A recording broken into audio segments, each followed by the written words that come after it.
আপনি কি জানেন এই বিশাল পাহাড়গুলো শুধু প্রকৃতির সৌন্দর্য নয়, এগুলো আল্লাহর অসীম কুদরতের জীবন্ত প্রমাণ।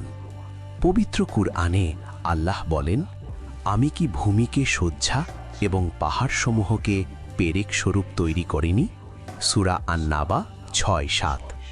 ভাবুন একবার, এই পাহাড়গুলো না থাকলে পৃথিবী কেঁপে উঠত বারবার, কিন্তু আল্লাহ পাহাড়কে এমনভাবে স্থাপন করেছেন যেন এগুলো পৃথিবীর বুকে গাঁথা শক্ত পেরেক। আপনি যখন পাহাড়ের দিকে তাকান, মনে রাখবেন, যিনি এই বিশাল পাহাড়কে স্থির রাখতে পারেন, তিনি আপনার জীবনের অস্থিরতাও থামাতে পারেন। পাহাড় আমাদের শেখায়, ঈমান হোক পাহাড়ের মতো অটল।